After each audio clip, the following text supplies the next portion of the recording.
ideas about working, but I will share that another time. In 1 mile, keep right on M42. One thing is I need to not drive so much, because I think most of my money goes on diesel, because anyone that's been watching my videos knows, knows that I've been on a mad driving frenzy this summer. I finally managed to tune in Absolute Radio. It took me 4 months. Brilliant radio station, so I'm happy because I've not got any of my own music at the moment, so that's a good station.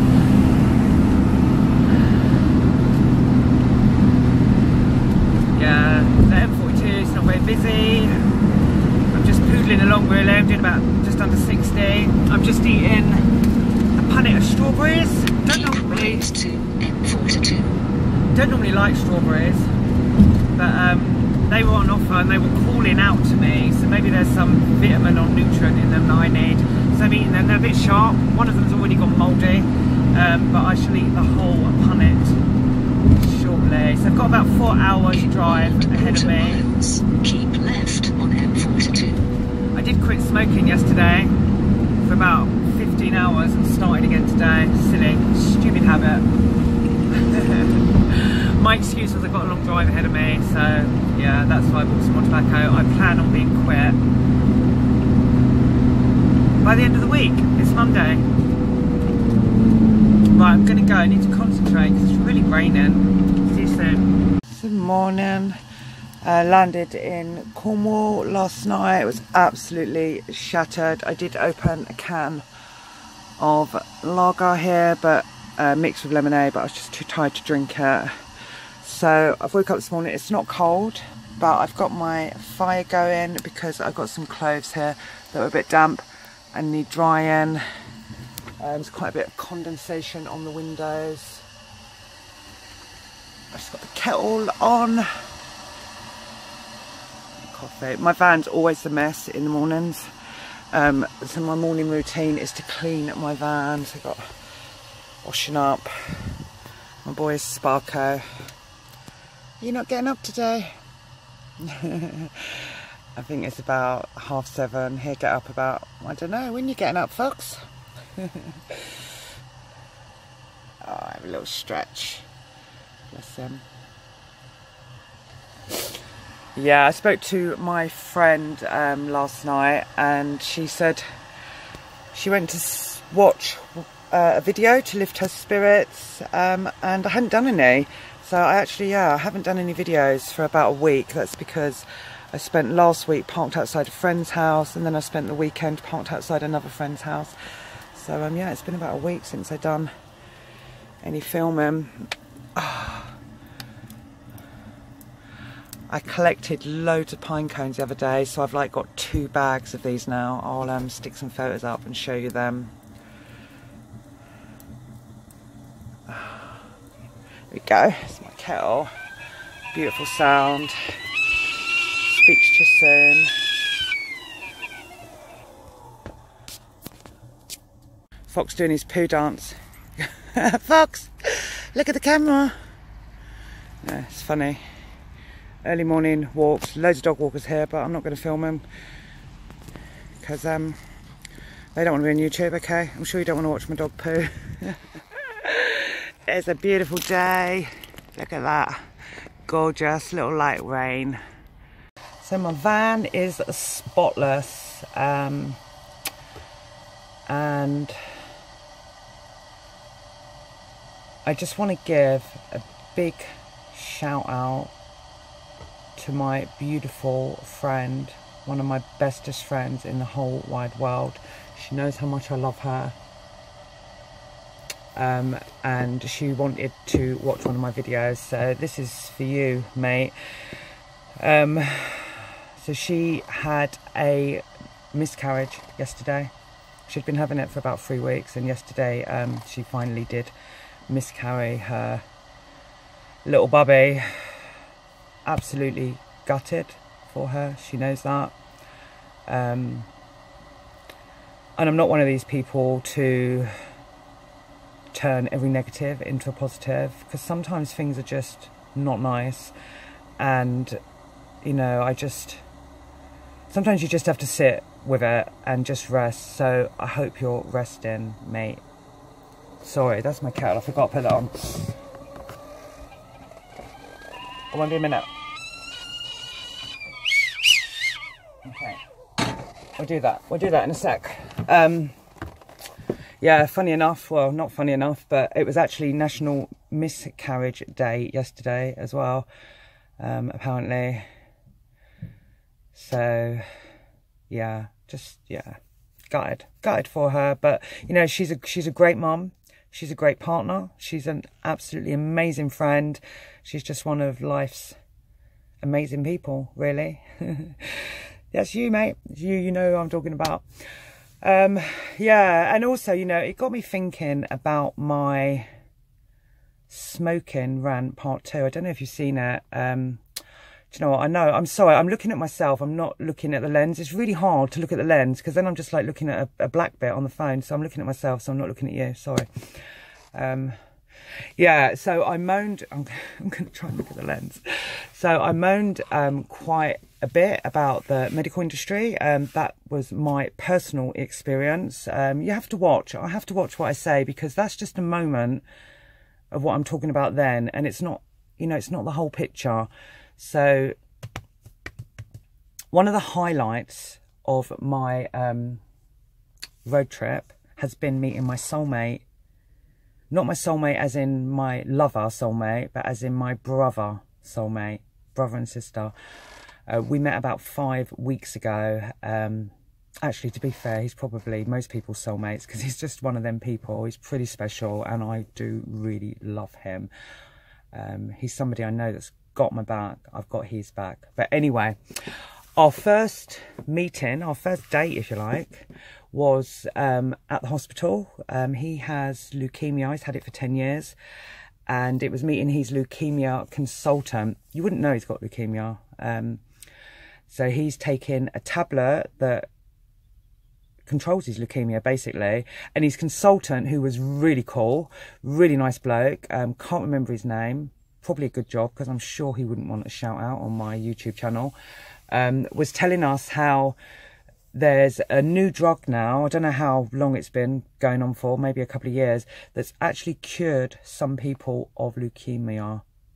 So that's a massive advancement in the medical world. So it's not all bleak, you know, it's, we moan about the NHS and stuff, but you know, there are some massive steps forward, and a tablet that cures leukemia is a massive step forward, because it's a disease of the blood. So my friend, my soul brother, isn't a candidate for this tablet, but that's because the tablet that he's taken is working for him. And if that tablet stopped working, then he would be a candidate for this tablet that has cured some people. So yeah, so that's been kind of playing on my mind, really. There's some great things in the medical world, great things. So yeah, thinking about my lovely friend today, who I really hope is just resting and just sitting with it for a little while and just be kind to yourself, look after yourself. I will call you later. So what am I doing? What am I doing today? I'm thinking about money. I really don't want to work this winter because I want to just be vanning. And so I've been working out a budget. I think I'm going to be okay. I've been looking at food. I've put it up here so as I can show you. This is my food box. I've actually got one in the back as well in the boot. It's got things like butter beans, kidney beans, I don't know, gravy, just tins of stuff. But this is going to last me a couple of months. I know it doesn't look like much. So I've actually now gone on to pot noodles. These are Asda's own pot noodles. I've got 4 of them. I've got some treats. I've got some sweeties as well. I've got some naked bars, which I'll eat occasionally. I've got a few packets of crisps. I've got tins of tomatoes. I've got butter beans. What else have I got? In here, I've got, oh look, I've got like these rye crispy cake things.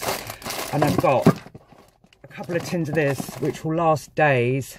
These are great. This is vegan pate. It's really nice. This one is a vegetable one, and I've got a mushroom one as well. So I want this to last me 4 weeks. In my fridge, I have got some tofu. which will last me a couple of days. I've got courgette. So the only things that I'm thinking that I'm going to have to buy are top-up things, you know, like, you know, a bit of fruit, potatoes, carrots. I need some toothpaste because I've lost my toothpaste.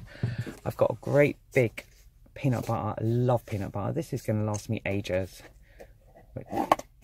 I've got loads left still. I like that with celery. I haven't got no celery, so I might buy some celery, or I'll just eat it on the spoon. I've still got my cacao and my protein powders, so I can make my shakes. I'm definitely not going to go hungry in the next month.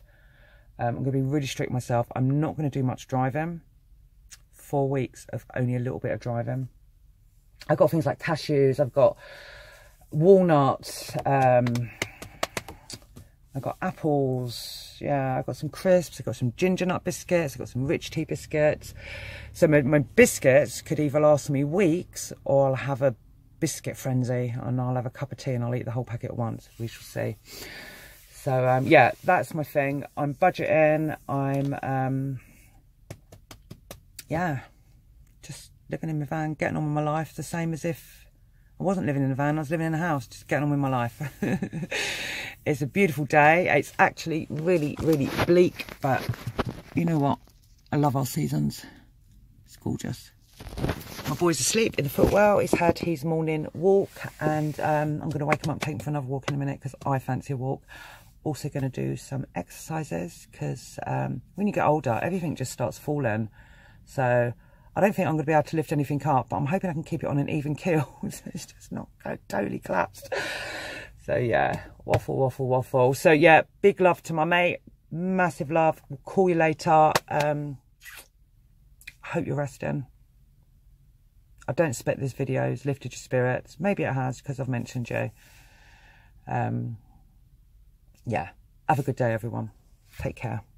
Okay, just quickly before I upload, I just want to give a shout out to Barb Valiant, who has subbed my channel, and she commented that since watching my videos, she feels a lot better about her daughter going into van life. And it got me thinking, I can totally relate, Barb, to where you're coming from, because a very similar thing happened to me last year with my eldest son. I'd split up with my partner and I'd gone on holiday on my own to try and get over it, recuperate, if you like.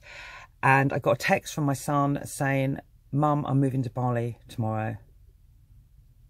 And yeah, I had a bit of a breakdown about it. I was really negative. I could hear myself. I could hear the things I was saying to him. I couldn't help it. I was so worried. It's like, of all the places in the world that you could move to, why would you move to Asia? Why Bali when you get the death penalty for having a joint in Bali? He also got a moped out there, and he'd never driven a moped before. Loads of accidents on mopeds. But anyway, he handled it really well. He handled my negativity really well, with lots of love, lots of patience. And you know, it took me a few weeks to come to terms. It might have been a few months, to be honest. It was a massive adjustment. He said to me, one of the things he said that really helped was, "Mum, I'm a man now." He's 26, he's 27 in a couple of days. I've got my own path to walk now. And he said, "Mum, you've done your job. This is your time." Like, yeah, my time now. But even so, you know, it was still a massive adjustment. And